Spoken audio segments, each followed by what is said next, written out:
కొబ్బరి రైతులకు గిట్టుబాటు ధర కల్పించాలని 1000 కొబ్బరికాయలకు 20,000 రూపాయలు ధర ఇవ్వాలని ఆంధ్రప్రదేశ్ కొబ్బరి రైతుల సంఘం రాష్ట్ర కన్వీనర్ కె శ్రీనివాస్ డిమాండ్ చేశారు.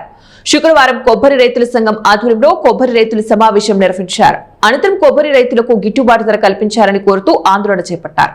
ఈ సందర్భంగా కె శ్రీనివాస్ మాట్లాడుతూ కొబ్బరికాయల ధరలు పడిపోవడం పట్ల ఆందోళన వ్యక్తం చేశారు. కొబ్బరి 1000 కాయలు ధర 26,000 రూపాయల నుంచి 14,000 రూపాయలు 15,000 రూపాయల వరకు ధర పడిపోవడం వలన కొబ్బరి రైతులు నష్టపోతున్నారని చెప్పారు.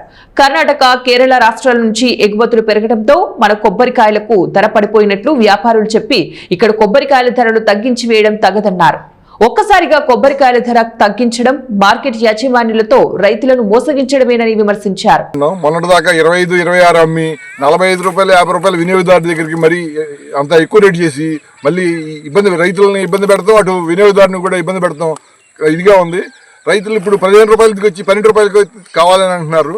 కావున మినిమం 20 రూపాయలకి కంపల్సరీగా రైతు దగ్గర నుంచి 20 రూపాయలకి ఉండే విధంగా కొనాలని మేము రైతు సంఘాల తరఫు నుంచి కోరుతున్నాం. 20 రూపాయలు తగ్గకుండా ఫిక్స్డ్ రేట్ చేయాలని కోరుతున్నాం. రైతులు అందరూ వినియోగదారుల వల్ల ఉత్పత్తిదారుడికి రేటు తగ్గుతుంది, వినియోగదారుడికి రేటు పెరుగుతుంది. కనీసం 50 రూపాయలు వసూలు చేస్తున్నారు వినియోగదారుడి దగ్గర. మాకల్లా ఇప్పుడు మొన్నదాకా 25, 26 ఎమ్మిదికాయ ఇప్పుడు 13, 14 అంటున్నారు. అది కాకుండా మాకు 20 రూపాయలు ఎప్పుడు ఫిక్స్డ్ రేట్